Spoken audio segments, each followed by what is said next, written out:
Assalamualaikum warahmatullahi wabarakatuh. Teman-teman semua, beberapa hari ini saya keliling Aceh Tamiang, Langkat, Padang.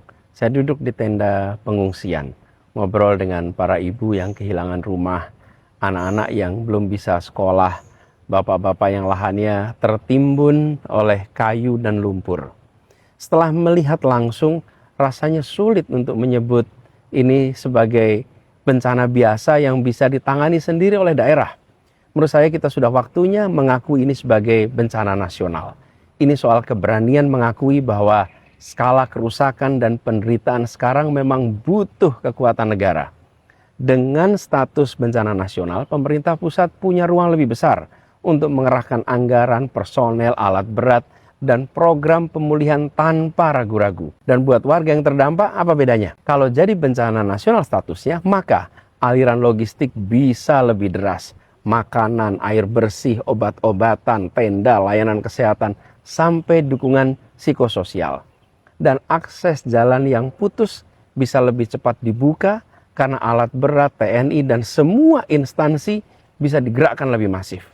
Dan ke depan, program perbaikan rumah, sekolah, jalan, bantuan usaha kecil juga bisa lebih kuat karena dibiayai negara, bukan hanya mengandalkan APBD yang terbatas. Saya paham ada kekhawatiran. Kalau statusnya bencana nasional, apakah tidak makin rawan korupsi, makin rawan tumpang tindih kewenangan, atau intervensi pihak luar? Kekhawatiran itu wajar, tapi jawabannya bukan menahan status bencana nasional, melainkan memastikan tata kelolanya diawasi ketat sejak awal. Dan bagi para korban, status bencana nasional jadi pesan bahwa negara benar-benar melihat dan menganggap ini sebagai urusan kita bersama, bukan sekedar urusan daerah. Meski bencana sudah berjalan waktu, belum terlambat. Masih sangat relevan untuk mengambil keputusan ini. Tanggap darurat masih berlangsung. Pemulihan pun akan panjang.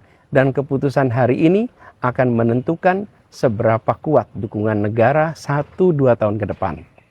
Jadi menurut saya perlu sungguh-sungguh dipertimbangkan agar bencana di Aceh, Sumatera Utara, dan Sumatera Barat ini berstatus bencana nasional.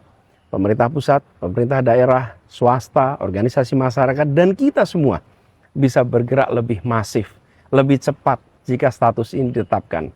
Lalu sama-sama mengawalnya supaya dikelola dengan jujur dan terbuka. Agar saudara-saudara kita yang sekarang masih tidur di tenda benar-benar merasakan bahwa Indonesia berdiri di belakang mereka. Assalamualaikum warahmatullahi wabarakatuh.